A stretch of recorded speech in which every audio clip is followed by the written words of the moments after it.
Le 27 janvier 2010, la société Apple présente son nouveau produit, l'iPad. Fin avril 2011, Zheng, 17 ans, vend son rein gauche pour la somme de 22 000 yuan. Quel lien y a-t-il entre ces deux faits ? Apple est une multinationale américaine qui conçoit et vend des produits électroniques grand public. Apple emploie environ 50 000 personnes et réalise un chiffre d'affaires annuel de 65,23 milliards de dollars. Pour maintenir ses coûts de fabrication au plus bas, Apple, comme de nombreuses multinationales, fabrique ses produits en Chine par l'intermédiaire de son sous-traitant, Foxconn. Ainsi, en 2010, 102 usines participent à la fabrication de produits Apple. Dans 55 de ces 102 usines, plus de la moitié, le temps de travail hebdomadaire des employés défini par Foxconn dépasse 60 heures. La durée légale du travail en Chine est de 49 heures.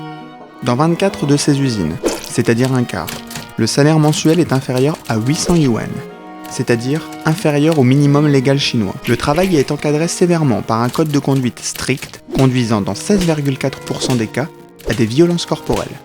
Le jour où Sun Dan-yong, 25 ans, employé de Foxconn, a été soupçonné d'avoir volé un prototype d'iPhone 4, il a été battu par le chef de la sécurité et a sauté du 12e étage de sa résidence. Il y a eu 14 suicides d'employés de Foxconn en 2010.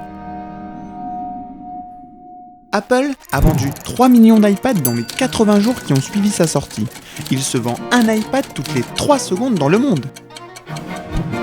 Le bénéfice net pour l'année 2010 d'Apple correspond à 9 millions d'années du salaire minimum chinois. En usant de publicités, d'affiches et de slogans, en utilisant George Orwell, l'image de Gandhi, celle de Picasso ou du Dalai Lama, en se donnant et en donnant à ses produits une image propre, moderne et révolutionnaire, Apple est capable de créer un besoin, le besoin pour chacun de posséder un iPad. John Sculley, PDG d'Apple dans les années 90, le disait très bien lui-même.